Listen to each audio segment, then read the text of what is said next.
ऐसा कंजूस जिससे भगवान भी हार गए। एक समय की बात है, एक बहुत ही कंजूस व्यक्ति था। उस व्यक्ति का नाम दानचंद था। उसके पास धन बहुत था, लेकिन किसी को कभी कुछ दान नहीं किया था। इसलिए लोगों ने विनोद में ही उसका नाम दानचंद रख दिया था। एक दिन की बात है, उसकी पत्नी ने उससे कहा, यहाँ से गंगा जी सिर्फ 10 कोस दूर है। सारा जीवन तुमने सिर्फ रुपया कमाया और बचाया है, कम से कम एक बार गंगा नहा आओ तो तुम्हें भी पुण्य मिले और कुल को भी। दानचंद ने कहा, अरे भाग्यवान, सारा पुण्य तो धन में ही है। गंगा जी नहाने से क्या मिलेगा, वहाँ पंडे लोग मिलेंगे तो उनको पैसा देना पड़ेगा। पत्नी बिगड़कर बोली, अरे तुम जाओ तो सही, जरा दान पुण्य कर दोगे तो क्या बिगड़ जाएगा तुम्हारा। यदि आज तुम न गए ताए तुम्हें भोजन भी नहीं मिलेगा, बैठे रहना भूखे, अब मरता क्या न करता। दानचंद ने सोचा कि चलो एक बार हो ही आते हैं, नहीं तो श्रीमती जी भी बिगड़ी रहेंगी और भोजन न मिलेगा। सो अलग दानचंद गंगा जी की ओर घर से रवाना हुआ। गंगा घाट पर किसी पंडित को रुपए न देने पड़ जाएं, इसलिए उसने कुछ भी पैसा नहीं लिया और काली हाथ ही चल पड़ा। वह इतना कंजूस था कि इतनी दूर जाने के लिए भी उसने वाहन न किया, पैदल ही चल पड़ा। बहुत देर बाद वह गंगा किनारे पहुंचा तो मुख्य घाट की ओर न गया। उसे डर था कि वहां स्नान करने के बाद घाट के पंडे लोग दान दक्षिणा मांग सकते हैं, इसलिए वह सीधे मुर्दा घाट चला गया, जहां पर मृतकों का दाह संस्कार किया जाता था। उसने चारों ओर देखभाल कर इत्मीनान कर लिया कि उसके अलावा और कोई व्यक्ति उस घाट पर दूर दूर तक नहीं है। वह निश्चिंत होकर गंगाजी में नहाने उतर गया। दानचंद की कंजूसी देखकर भगवान को भी हंसी आ गई कि इतना लोभी आदमी नहीं देखा। भगवान ने सोचा कि इसकी परीक्षा लेनी चाहिए। उन्होंने तुरंत पंडे का भेष धारण किया और उसी घाट पर पहुँचे जहाँ दानचंद नहा रहा था। जैसे ही दानचंद नहाकर आया, तुरंत पंडित जी के भेष में भगवान बोले, यजमान की जय हो। दानचंद अचानक पंडित जी को देखकर घबरा गया, बोला, आप कौन हो। पंडित जी बोले, संतोषी ब्राह्मण है महाराज, इसी घाट पर पड़े रहते हैं, भगवान का भजन करते हैं।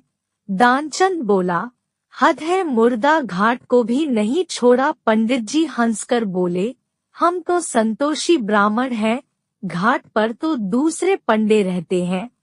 आप जैसे यजमान हमारी यहीं पर भोजन व्यवस्था कर देते हैं तो गुजर होता रहता है। आपके जैसे यजमान हमारे वर्ष भर तक के भोजन की व्यवस्था कर देते हैं तो चिंता नहीं रहती। दानचंद झुंझलाकर बोला, पर हम नहीं कर सकते, एक वर्ष क्या एक दिन की भी नहीं कर सकते।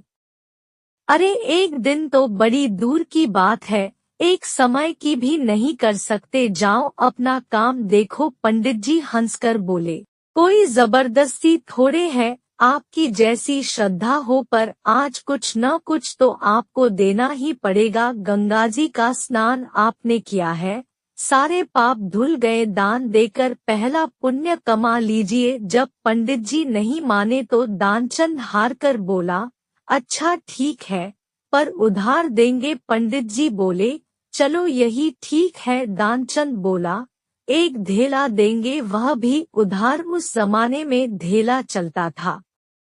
पंडित जी मन ही मन हंसकर बोले, चलो कुछ तो दिया। दानचंद बायला, आप हमारे घर से आकर ले जाना, अभी हमारे पास नहीं है। पंडित जी ने सहमति जताई कि ठीक है, वे दानचंद के घर से आकर एक धेला दक्षिणा ले लेंगे। दानचंद ने घर की राह पकड़ी, बेचारा पैदल पैदल घर पहुंचा। घर पहुंचते ही थककर चूर हो गया। वह घर में भीतर सोने ही जा रहा था कि बाहर से आवाज आई, यजमान की जय हो। दानचंद ने पत्नी से कहा कि देखो बाहर कौन आया है।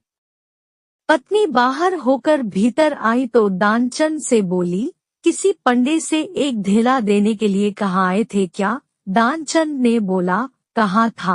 हाँ क्यों? पत्नी बोली, आ गए हैं, बाहर बैठे हैं। दानचंद आश्चर्य से बोला, आ गया वो? हाँ, दानचंद बोला, कह दो कि हम बीमार हैं, 2-4 दिन बाद आना। पत्नी ने पंडित जी को हाल कह सुनाया। पंडित जी बोले, अरे यजमान बीमार है, दान मिले चाहे न मिले, लेकिन हमारे संकल्प में तो वो हमारे यजमान है। ऐसे संकट में यजमान को छोड़ना धर्म नहीं है। हम नहीं जा सकते, हम भी यही रहेंगे जब तक यजमान स्वस्थ नहीं हो जाते। आप तो भोजन सामग्री दे दो, भोजन हम आप ही बना लेंगे। पत्नी ने अंदर आकर दानचंद को यह बात बताई। दानचंद ने माथा पीट लिया कि कैसे पीछा छुड़ाऊं। अपनी पत्नी से बोला कि जाकर कह दो कि दानचंद मर गए। पत्नी बोली, ऐसे कैसे कह दे? दानचंद बोला, तुम जाकर कहो तो सही, हम सांस रोककर पड़े रहेंगे, पता ही नहीं चलेगा किसी को। इस पर पत्नी ने रोते हुए कहा कि अभी अभी वो तो चल बसे। पंडित जी बोले, शिव शिव, क्या मर गए? यह तो बहुत बुरा हुआ, लेकिन यजमान का जब तक अंतिम संस्कार न हो जाए हम कैसे जा सकते हैं? और आप अकेली कहाँ किसे खबर करेंगी? आप बैठो, मैं सारे गांव में खबर देकर आता हूँ। पत्नी पंडित जी को रोक पाती इससे पहले ही पंडित के रूप में भगवान बिजली की गति से सारे गांव में खबर करके आ गए कि दानचंद मर गए। लोग सचमुच इकट्ठे हो गए। भगवान को हंसी आई कि ऐसा जिद्दी नहीं देखा कि सांस रोककर पड़ा हुआ है। लोगों ने उसे मुर्दा समझकर उठाया और शवयात्रा की तैयारी होने लगी। दानचंद की पत्नी जोरजार से रोने लगी, यह कहते हुए कि अरे ये जिंदा है, मरे नहीं है। लेकिन गाँव वाले बोले कि जाने वाले को कौन रोक सकता है, वह तो गया, यह तो तुम्हारा मोह है जो कह रहा है वह जिंदा है।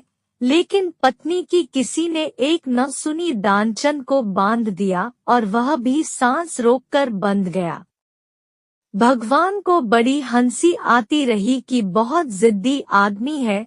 शवयात्रा श्मशान पहुंच गई, वहां दानचंद को जलाने की तैयारी होने लगी, लेकिन तब भी वह सांस रोककर पड़ा रहा कि कहीं पंडित जी को मालूम न चल जाए कि वह जिंदा है। भगवान ने सोचा कि यह मर जाएगा लेकिन धेला नहीं देगा। भगवान गांव वालों से बोले कि यजमान के कान में कुछ मंत्र बोलेंगे ताकि इनको मोक्ष मिले। भगवान ने दानचंद के कान में कहा, आया हूँ, बैकुंठ से तुम हित नाता जोड़, वरदान लेहु कछु मांग। जैसे ही पंडित जी ने यह कहा तो दानचंद ने सोचा कि यह तो भगवान है, और ऐसा सोचकर उसने जैसे ही आंखें खोली तो पंडित जी को पाया। उन्हें देखते ही उसने वापस आंखें बंद कर ली। भगवान ने फिर कहा, मैं बैकुंठ से आया हूँ, मैं विष्णु हूँ। भगवान बोले, हम हार गए, हम तुमसे कुछ नहीं लेंगे, तुम ही हमसे कुछ मांग लो। दानचंद बोला, एक आना छोड़ दो बस। पंडित रूपी भगवान तथास्तु कहकर वहां से चले गए और दानचंद आंखें खोलकर उठ बैठा। ऐसे ही वीडियो के लिए चैनल को सब्सक्राइब करें, वीडियो को लाइक करें और कमेंट बॉक्स में अपनी राय दें। वीडियो देखने के लिए धन्यवाद।